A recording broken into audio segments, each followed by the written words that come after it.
po mga kamodule! Kumusta na po ang lahat? Malapit na po ang pasahan ng ating first grading. Nawa po ay natapos na natin ang ating mga modules at natutunan natin ang ating mga lesson. Sa pagsisimula po ng ating bagong lesson, shoutout po muna kina Zoe Ray Catolico, Wentworth Gaming, Raymart John Lianda.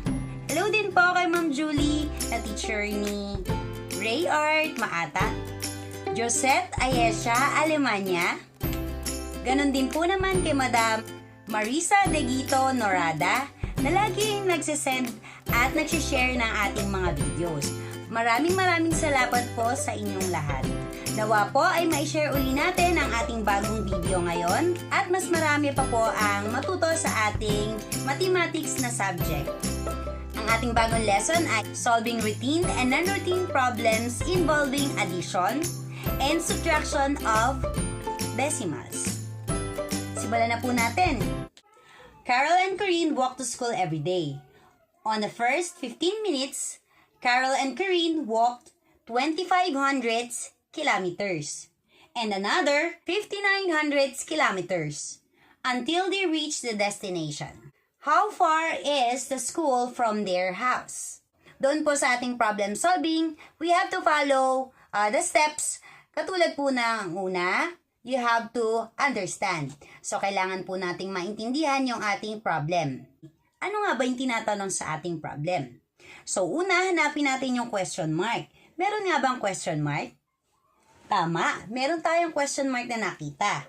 At ang ating question ay, how far is the school from their house? So, kailangan gumawa tayo ng isang declarative sentence na makakasagot sa ating what is asked. How far, ibig sabihin, yun yung layo o distansya. So, ang sasabihin natin is the distance. Okay? So, the school, the distance of the school from their house.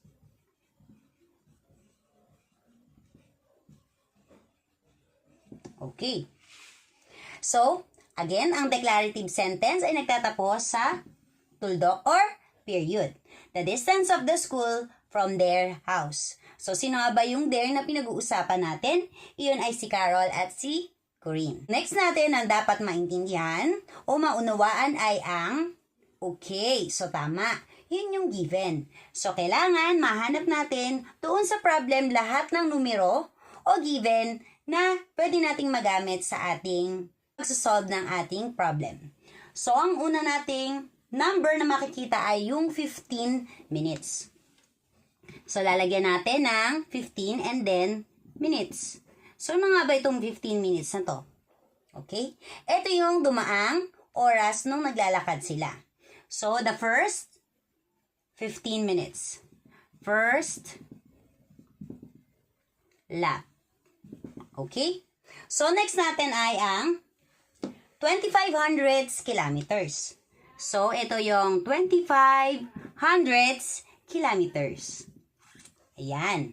So, ano nga ba yung 2,500 kilometers? At may kasunod siya na 5,900 kilometers. So, ano itong parehas na to? Okay. So, ito yung distance. Okay. Walked by the two girls. So, yung two girls na sinasabi natin, yun ay si Carol at saka si Corinne. Okay, so, I think yun na yun lahat ng ating mga numbers. At tingnan lang natin kung ano yung magagamit natin sa ating problem. So, again, sa understand, you have to answer what is asked. Yun yung the distance of the school from their house. Sumunod, you have to know all the given numbers. So, ang lahat ng given numbers ay naisulat ko na. 15 minutes, yun yung first lap o yung kanilang unang nilakad. Next, ang 2,500 kilometers at ang 5,900 kilometers ay yung distance na kanilang nilakad simula doon sa kanilang bahay. Okay, so, tutungo na tayo doon sa susunod nating step. Yun yung plan. So, sa plan, you have to answer, una, what is the operation to be used? So, ano nga ba yung gagamitin nating mathematical operation? 4 lang naman yun. Addition, subtraction, multiplication, at division. So, doon sa ating tinatanong, kailangan nating magbase kung ano nga ba ang kailangan nating gamitin. So, sabi doon, the distance of the school from their house. Pero, kailangan nating pagbasihan din kung ano yung mga given. So, meron kang 2 given na makakasagot sa distansya na kailangan nating isagot. Okay, so, distansya, 2,500 kilometers. Pagkatapos ton, meron na naman ikaw 5,900 kilometers. Kung sa isip mo ay i-drawing natin, pwedeng ito yung bahay.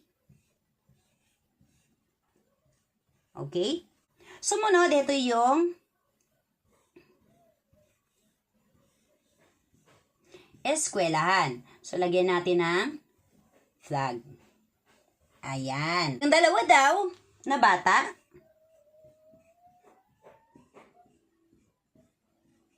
ay naglakad ng una, 2,500 kilometers simula doon sa kanilang bahay. Ayan.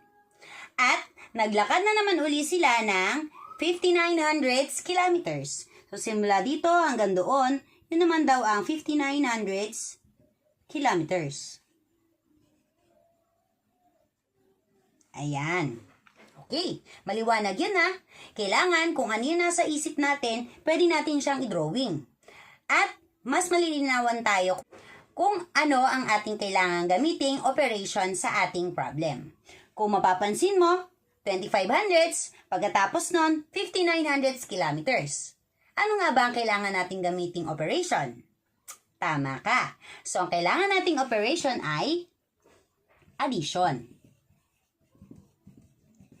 So, ibig sabihin, ang 2,500 kilometers at ang 5,900 kilometers ay pagsasamahin natin upang malaman ang distansya galing sa bahay papunta sa eskwelahan.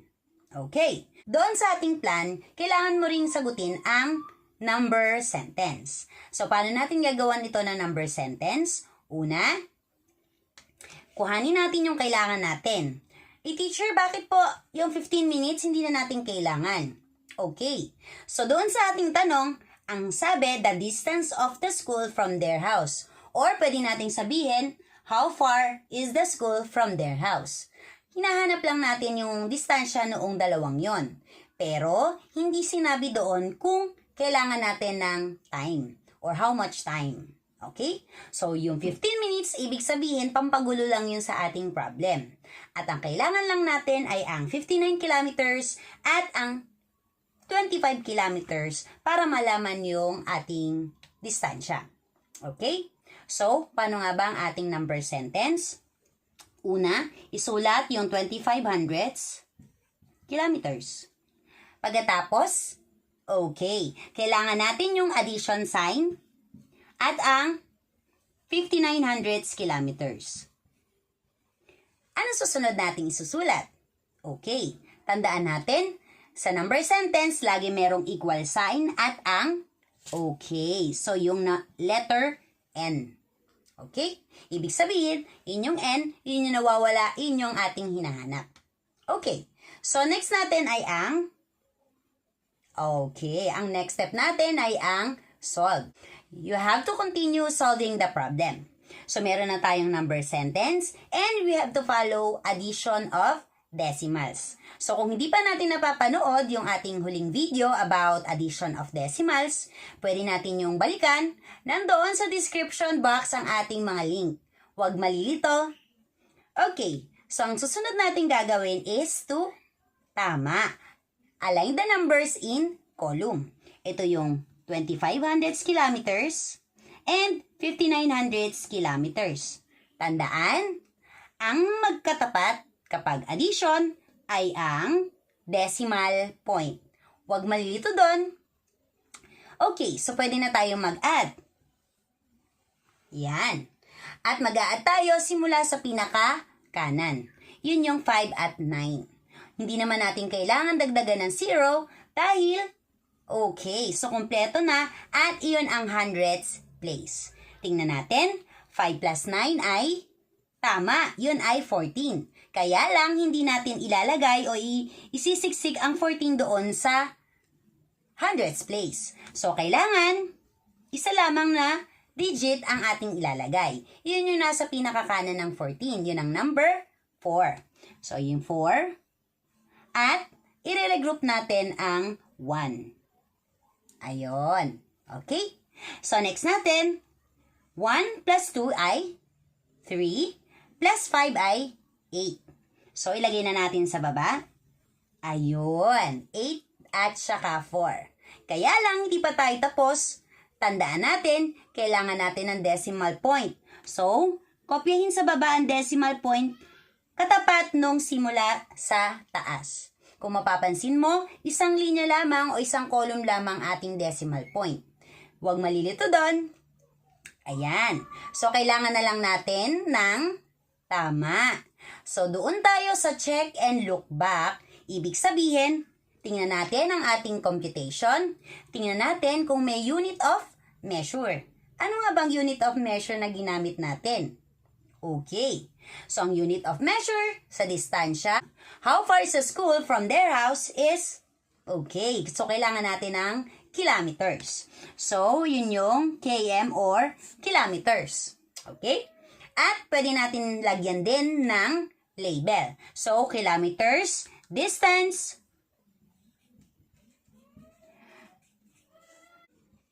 walked by Carol and Corinne. Okay. So, I think yun na ang sagot sa ating problem. Kung may tanong, huwag mahihiyang mag-comment doon sa comment box. At huwag kalimutan, i-like ang ating video. Ang sagot ay 84 hundredths kilometers, the distance walked by Carol and Corinne, so school from the house. Sige, tingnan naman natin ang susunod nating problem. Susunod naman nating problem ay grades 4, 5, and 6 pupils of Maligaya Elementary School joined a tree planting program. They planted mango seedlings that cost 1,230 pesos and 67 centavos. And Nara seedlings cost 2,968 pesos and 78 centavos. How much seedlings did they plant in all? Okay. So, kailangan, una, sundin natin ang step na understand. So, you have to understand the problem para masagutan natin yung what is asked and what are given. So, una, what is asked? Hanapin natin ang may question mark. Ibig sabihin, yun ating question. Alright. So, how much seedlings did they plant in all?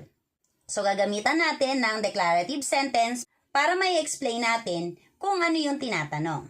The amount, okay, of seedlings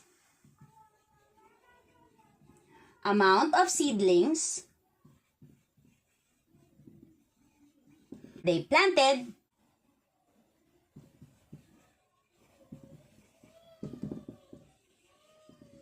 in all. Okay. So, kung mapapansin mo, ang salitang did hindi ko sinama. Dahil yun ay ginagamit natin usually sa question. Okay? At para naman sa ating given, hanapin natin lahat kung ano yung mga numbers na ating nakita. Una, pwede nating ilagay grades 4, 5, and 6 pupils. Pero, hindi na naman yun kailangan sa ating problem, so hindi na natin siya ilalagay sa given. Sumunod, meron tayong cost. Yun ang 1,230 pesos and 67 centavos. Yun ay para sa mango seedling. Or the amount of or the cost of mango seedling. Yan. Okay? So, susunod naman natin ay ang 2,968 and pesos and 78 centavos. Yun naman ay cost ng Nara seedling. Cost of Nara seedlings. Ayan. So, meron pa ba tayong perang nakikita? Okay, so wala na. Dalawa lamang. Meron tayong cost of mango seedlings at meron tayong cost of Nara seedlings. At para doon naman sa ating plan, you have to answer the operation and number sentence. Ano nga ba makakasagot doon sa question natin? Tama. Kailangan nating malaman yung word clue. So, sa English, meron tayong tinatawag na word clue na nakakapagsabi sa'yo kung paano natin masasagutan yung ating problem. Ano kayang operation na pwede natin gamitin? Okay. At doon yung nanggagaling sa ating question. Kung mapapansin mo, basahin natin ulit ang ating question. How much seedlings did they plant in all? Doon sa dulo, meron salitang all o kaya naman in all.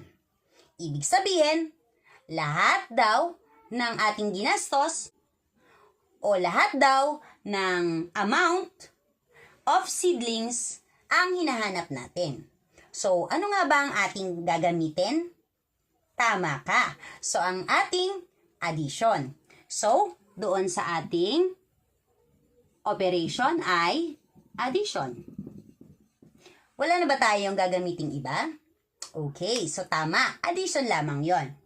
At para doon sa number sentence, huwag nating kalimutan, isulat natin ang ating mga numero. So, may peso sign, 1,230 pesos and 67 centavos plus 2,968 pesos and 78 centavos equals, equals N. Ibig sabihin, yun yung ating hinahanap. Okay, so next na tayo. Para sa susunod nating step, yun ang solve. Ibig sabihin, kailangan nating isolve ang ating problem. Ang solution natin, you have to add our decimals. So, tandaan natin, meron tayong video tungkol sa addition of decimals na nandoon ang link sa ating description box. Huwag nating kakalimutan, i-click natin yun kung tayo ay nalilito pa sa addition. Sa ating solution, kailangan, una, in adding decimals, you have to align the numbers in column. So, isusulat natin ulit ang given. So, ito yung unang numero natin, 1,230 pesos and 67 centavos plus 2,968 pesos and 78 centavos. Okay? So, lagyan natin siya ng equal sign. So, tingnan natin ang ating numero. Meron tayong 7 at 8 doon na nandun sa hundreds place. Ibig sabihin, sila na yung pinaka nasa dulo. So, hindi na natin kailangan maglagay ng 0 sa dulo. So, continue natin ang addition. Okay. So, 7 plus 8 ay 15. Ito yung 5, tandaan natin, i-regroup natin sa susunod na ating place value ang 1. Ayun. Okay? At saka tayo mag-add ulit. 1 plus 6 ay 7. 7 plus 7 ay 14. So, nandito yung 4. At ilalagay natin, i-regroup yung 1. Ayan. Huwag kalimutan, lagyan ng decimal point. Okay? So, kailangan in column pa rin ang ating decimal point. Lagi nating tatandaan, kapag addition at subtraction ng ating decimals, ang ating decimal point ay nasa isang column lamang. So, let's continue. So, 1 plus 0 ay 1, plus 8 ay 9. Ayan. Wala naman tayong i-regroup. So, sunod na tayo. 3 plus 6 ay tama. Yun ang 9. Next, 2 plus 9 ay 11. Ito yung 1. At regroup natin yung 1 sa kabila. 1 plus 1 ay 2. Plus 2 ay 4. At huwag kalimutan, check and look back. Kailangan natin ng peso sign. Okay. So, tingnan natin. Ang ating sagot ay 4,199 pesos and 45 centavos. Okay. At para doon sa ating label, nandun yung ating peso sign. At ano nga ba yung sasagutan natin? Tama. Amount of seedlings they planted in all. So, lalagyan mo na lang yun ng amount of seedlings they planted in all. So, yun yung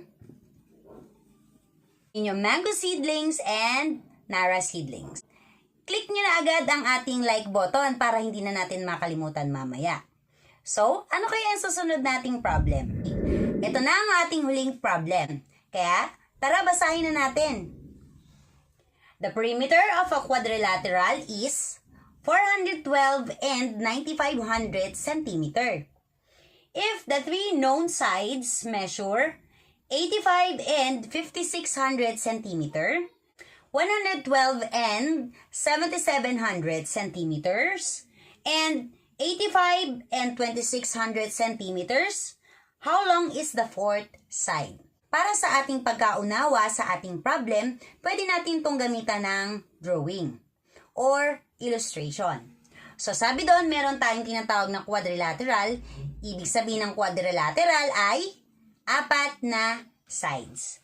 So, pwede tayong gumawa ng isang rectangle. Okay. So, ang 4 sides daw po na quadrilateral ay mayroong tinatawag na perimeter. Pag sinabing perimeter, yun ang sum of all sides. Ibig sabihin, iyon ang total na distansya o haba ng ating mga sides. Okay. So, perimeter ay P na pinaigsi at yun ang 412 and 95 centimeter. Okay. So, kung mapapansin mo, isinusulat na natin yung given natin para hindi tayo malito sa susunod. Okay. So, next. May 3 sides ka daw na alam na natin ang haba. Yun ang 85 and 56 centimeters, 112 and 7,700 centimeters, at meron kang 85 and 2,600 centimeters. Okay? So, ang tanong, how long is the fourth side? So, ibig sabihin, itong side na ito ang hinahanap at ang total or sum of all sides ng ating quadrilateral ay 412 and 9,500 centimeters. So, ang question, how long is the fourth side? Paano natin ililipat yon sa declarative sentence? Una, pag sinabing how long, pwede nating sabihin long ay length. So, the length of the fourth side at tuldok. Okay? So, next natin ay ang given. So, ang mga given natin na isulat na natin dito at hindi na tayo malilito. Okay? So, skip na tayo. Doon na tayo sa plan. You have to know the operation na kailangan nating gawin para masagutan ng ating question. So, dahil meron na tayong perimeter, kailangan lang natin makuha muna yung lahat ng side. So, anong kailangan nating gawin? Okay. So, para malaman natin na totoong ito ang perimeter ng ating lahat ng side, kailangan mong pagsamasamahin yung alam na natin na distansya or length ng ating mga sides. So, ang gagamitin natin para makuha natin ang tatlong na alam na natin distansya o length ng sides ay tama, addition. Okay. So, upang malaman naman natin ang pang-apat na distansya or length ng side natin, gagamitan naman natin siya ng subtraction. Teacher, bakit po kailangan ng subtraction? Again, upang malaman natin kung ano ang distansya o haba ng pang-apat nating side. Okay, so paano nga ba natin gagawin yon doon sa ating number sentence? So, tingnan natin. Una, sabi natin ang addition. So, kailangan natin pagsamasamahin yung tatlong alam na natin na distansya o length ng sides. Yun ang 85 and 56 centimeters plus, okay, 112 and 7700 centimeters plus, okay. Sunod natin yung 85 and 2600 centimeters. Okay? So, meron na tayong addition. Pwede natin gamitan ng, ang tawag doon? Tama. Yun ang parentheses. At, ginamit na natin yon doon sa ating PEMDAS at GEMDAS na video. Okay. Kung hindi pa natin napapanood yung GEMDAS at PEMDAS na rules, doon sa ating comment section, meron tayong video, how to follow GEMDAS and PEMDAS rules. Okay? So, sunod na natin. Teacher, saan po natin gagamitin yung subtraction? Tama. Kailangan natin i-subtract ang nakuha nating sagot dito doon sa ating perimeter. Tandaan ang perimeter ang total ng lahat ng sides ng ating quadrilateral. So, para makuha natin yung pang-apat, narito sa unahan ang 412 and 95 cm na babawasan natin ng sagot doon sa nai-add nating tatlong sides. Okay? Pero pa ba tayo nakalimutan? Tama! So, kung nasa isip natin ay ang equal sign at saka yung n, yan ang kulang na lamang. Okay? So, kung babasahin natin ulit, kailangan nating 412 and 95 hundredths centimeters. Kailangan nating bawasin doon yung tatlong sides na alam na natin. Yun yung 85 and 5600 centimeter, 112 and 77 centimeters or 7700 centimeters. Meron tayong i-add natin 85 and 2600 centimeters. Okay? At kapag pinagsama-sama mo at binawas mo sa perimeter yung tatlong yon, ibig sabihin ang magiging sagot mo na ay ang fourth na side ng ating quadrilateral. Okay. So para doon naman sa ating solution, solve na natin. Okay. So doon sa ating number sentence, kaya natin ginamitan ng parentheses, ibig sabihin, yun ang ating uunahin, addition, bago tayo mag-subtract. Gamitin natin ng maayos ang ating parentheses, mas madali nating masolve ang ating mga problems. Okay? So, ang unahin natin is 85 and 56 hundredths, 112 and 77 hundredths, at ang 85 and 26 hundredths centimeters. Tandaan, align the numbers in column at kitang-kita naman natin ang ating decimal point ay in column. So, anong gagawin natin? You have to add. Okay, so, wala namang mas malaki pa sa ating hundredths place. Ibig sabihin, pwede na tayong mag-add at hindi na tayo magdadagdag ng 0. So, 6 plus 7 is 13 plus 6 ay 19. Nandoon ang 1, regroup.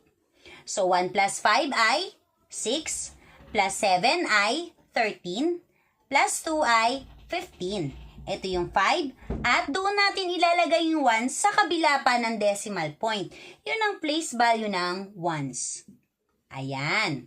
Huwag kalimutan, lagyan agad ng decimal point doon sa ating sagot para hindi tayo malito.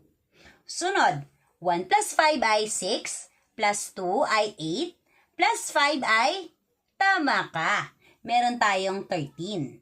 Carry 1 or regroup 1. Sunod natin ay 1 plus 8 ay 9, plus 1 ay 10, plus 8 ay 18. Ito yung 8 at yun ang 1. So, 1 plus 1 na lang ay okay. So, 2. Ayan.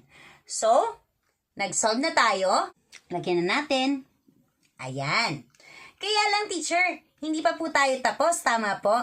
Tama ka. So, meron pa tayong gagawin. Kailangan nating isubtract doon galing sa 412 and 95 hundredths. So, ito yung 412 and 95 centimeter or 100 centimeters.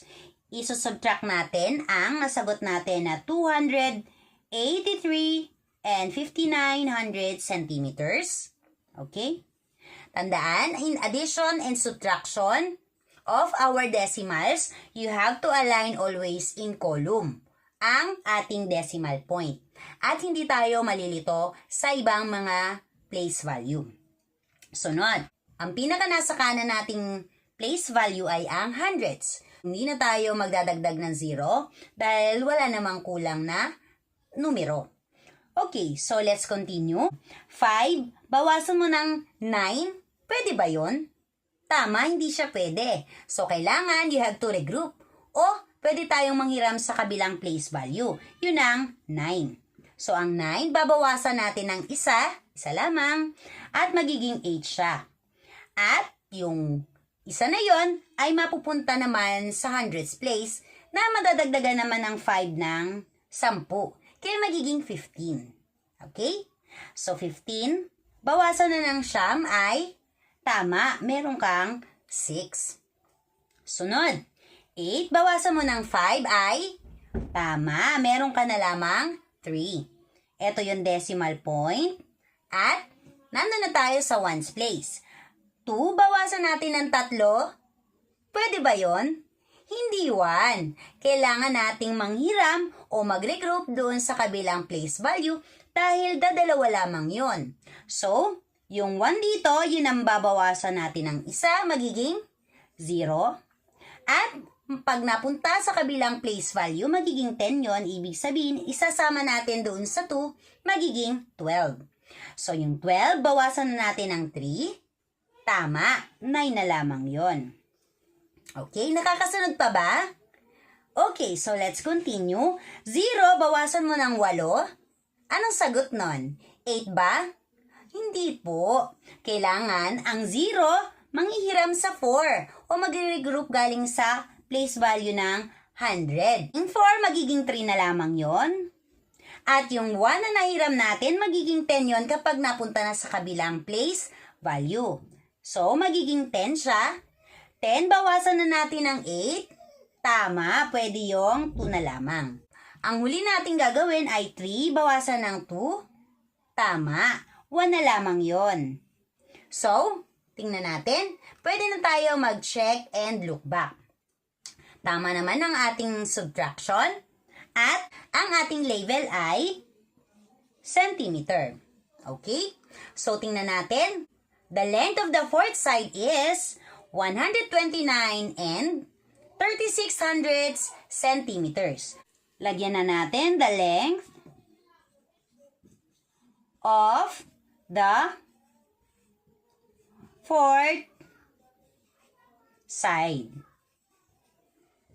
Okay? So, walang malilito doon.